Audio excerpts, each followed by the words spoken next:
आपसे करूंगा, आप तो सीनियर नेता हैं। मैं कुछ खबरें पढ़ रहा था सर, 5 अक्टूबर 2017 की एक हमारे ही चैनल पर रिपोर्ट छपी थी जिसमें ललन सिंह जी ने कहा था कि मनमोहन सिंह जी ने रेलवे टेंडर की निष्पक्ष जांच नहीं करवाई। बहुत सारे सबूत उन्होंने दिए, बहुत सारी बातें कही और ये कहा, उस रिपोर्ट को मेरे सामने मैंने रखा भी है, जिसमें वो कहते हैं कि अगर जांच सही तरीके से हुई होती तो ये परिवार पहले ही जेल की सलाखों के पीछे होता। आज वो वही ललन सिंह कह रहे हैं कि ये सरकार दुर्भावना से काम कर रही है। तो या तो मनमोहन सिंह के दौर में वो गलत और झूठ बोल रहे थे, या फिर आज वो राजनीतिक लाभ के चलते ये बयानबाजी दे रहे हैं। आप कैसे देख रहे हैं इसे? वैसे तो विपक्ष बिखरा पड़ा है, पर भ्रष्टाचार के मामले में वो एकजुट हो जाता है। इसी पर जोरदार बहस हुई। शुभांकर जी, मैं आपके चैनल का भी और आपका भी प्रशंसक हूं, लेकिन झूठ बोल रहे हैं। इस तरह के शब्द जो हैं स्थापित होने के बाद इस्तेमाल किए जाते हैं। मैं पार्लियामेंट में रहा हूं और हमारे नेता थे अटल बिहारी वाजपेयी। संसद में किसी ने कह दिया कि आप झूठ बोल रहे हैं, तो उन सदस्य को माफी मांगनी पड़ी थी। मैं क्यों झूठ बोलूंगा, मैं किसके लिए झूठ बोलूंगा, इस झूठ से मुझे क्या फायदा है। तो मेरा मित्र आपसे भी बहुत नम्र निवेदन है कि झूठ जैसे जो शब्द हैं वो गरिमापूर्ण नहीं होते। मैं इससे अधिक कुछ नहीं कहना चाहता। सम्मान के बाकी साथ आपने ये जो शब्द पुरानी वापस चीजें लेते बताई हैं, बहुत अच्छा सवाल आपने शुभांकर जी किया, और मैं अगर नहीं करते तो मैं चाहता कि आप ये करें। ये 2008 का मामला है, यूपीए सरकार के दौरान का, और सीबीआई ने इसकी जांच बंद कर दी, केस खत्म हो गया। जब 2015 में हमने और आरजेडी ने मिलकर सरकार बनाई और दिल्ली में राठौर जी की पार्टी की सरकार बनी, उन्होंने ईडी का भी यूज किया, सीबीआई का भी किया, और आईबी उसका भी किया, इनकम टैक्स का भी किया। फिर हमारा किन्हीं कारणों से मतभेद हुआ, हम फिर बीजेपी के साथ आ गए, फिर ये सरकार बंद हो गई।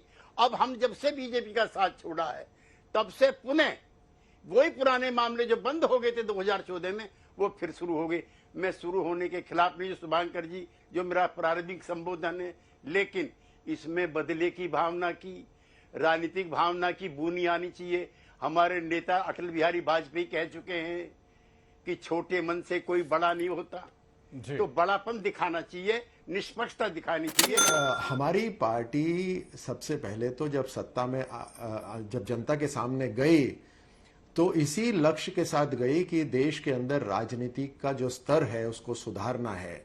जिस तरह से एक तरह से सिनोनिम बन गया था कि पॉलिटिशियन है तो करप्ट है, ये पूरा देश के नागरिक ऐसा महसूस करने लगे थे। आप सोचिए कि देश की राजनीति कितनी गिर जाएगी अगर देश के नागरिक ऐसा सोचेंगे कि ये पर्याय हैं, पॉलिटिशियन जो हैं वो करप्शन के पर्याय हैं। कितने खराब। तो हमारा सबसे बड़ा लक्ष्य यही था कि हम न खाएंगे न खाने देंगे, करप्शन को हटाएंगे। तो अब जब हम करप्शन को हटाने लग रहे हैं, जिन लोगों ने करप्शन करा था, तो फिर इसमें तकलीफ क्यों हो रही है? जब स्कैम्स हो रहे थे, यही इन्वेस्टिगेशन एजेंसीज उन स्कैम्स को देश के सामने लेकर आई थी। उस समय भी इन्हीं के स्कैम्स थे, आज भी इन्वेस्टिगेशन जो हो रहा है इन्हीं के स्कैम्स पे हो रहा है, लेकिन राजनीतिक कोई अड़चन नहीं डाली जा रही इन्वेस्टिगेशंस के ऊपर। अब ये तो बड़ी साधारण सी बात है कि जैसे ही आप किसी के ऊपर दोष डालो, वो बोले यार वो भी चोर है, वो भी चोर है, वो भी चोर है। अरे भाई, आप अपनी बात करिए सबसे पहले। ठीक है सर, ये क्या, is this a justification enough कि यार मैं उनकी तरफ पॉइंट कर रहा हूं तो वो भी गलत है क्योंकि मैंने बोल दिया, मैं तो मतलब हाई कमांड हूं, मैंने बोल दिया तो बस इन्वेस्टिगेशन करिए। ऐसे नहीं हो सकता। देश के अंदर बहुत सारी एजेंसीज है, कोई एक व्यक्ति नहीं कोई कानून बदल सकता।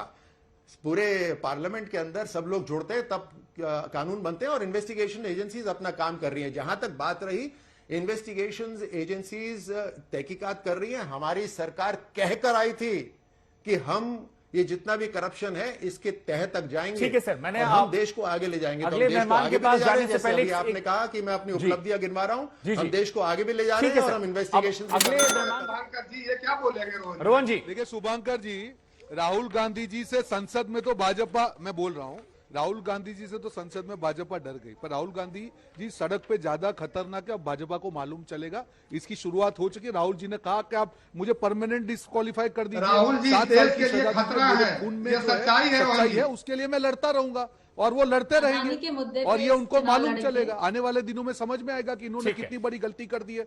उन्होंने ये मुद्दा छेड़कर उनको लगा कि राहुल गांधी जी को डरा देंगे, नहीं डरा पाएंगे। ठीक है। सच की आवाज राज्यवर्धन जी, आखिरी सवाल आपसे है। जनता की इतिहास आवाज का लोग घोटाले जिक्र कर रहे हैं, की कह रहे हैं तानाशाही रुकती नहीं और तानाशाही की तरफ सरकार बढ़ रही है। कई लोग ये भी कह रहे हैं कि पांचों मुठ्ठियां मिल गई हैं, विपक्ष के सारे दल मिल गए हैं, जो साथ नहीं आए। जो विपक्ष नहीं कर पाया वो काम ईडी सीबीआई ने कर दिया। तो अब 24 की लड़ाई के कॉन्टेक्स्ट से पूछ रहे हैं, मुश्किलें बढ़ेंगी आप लोग पर जो आरोप लग रहे हैं तानाशाही के, या डेमोक्रेसी को लेकर जो बातें हैं वो सिर्फ बातें हैं, सियासत है? कभी सुना नहीं कौन सुझाव। देखिए, ये जो एकजुट होने की जो बात हो रही है, ये विपक्ष एकजुट नहीं है, ये भ्रष्टाचार एकजुट है। क्योंकि ये सारे अब इस भय से है कि कार्रवाई हो रही है और कार्रवाई की तीव्रता बढ़ती जा रही है, इसीलिए एकजुट हो रहे हैं एक दूसरे को बचाने के लिए। क्योंकि जब भारत जोड़ो यात्रा हो रही थी और राहुल जी ने तब सबको बुलाया, तब तो कोई नहीं आया। कांग्रेस के पूर्व अध्यक्ष राहुल गांधी को लोकसभा की सदस्यता में अयोग्य ठहराए जाने के विरोध में पार्टी के नेता और कार्यकर्ता देशव्यापी सत्याग्रह कर रहे हैं। दिल्ली में राजघाट पर महात्मा गांधी की समाधि स्थल के पास भी कांग्रेस सत्याग्रह में के लिए जुटे, लेकिन दिल्ली पुलिस ने इसकी इजाजत नहीं दी। कांग्रेस नेता जगदीश टाइटलर भी इस विरोध प्रदर्शन में शामिल हुए।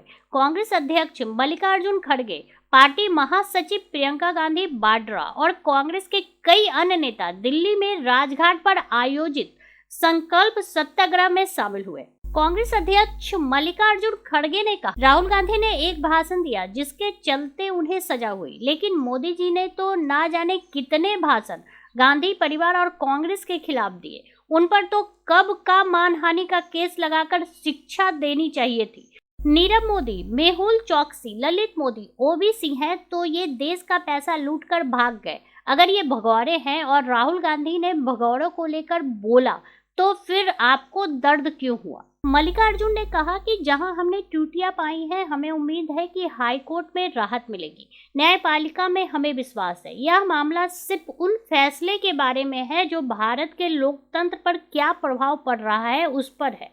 क्या लोकतंत्र में ऐसा होना चाहिए? इस डिबेट को लेकर आपकी क्या राय है, हमें जरूर बताएं। हमारे साथ जुड़े रहने के लिए चैनल को लाइक एंड सब्सक्राइब करना ना भूलें।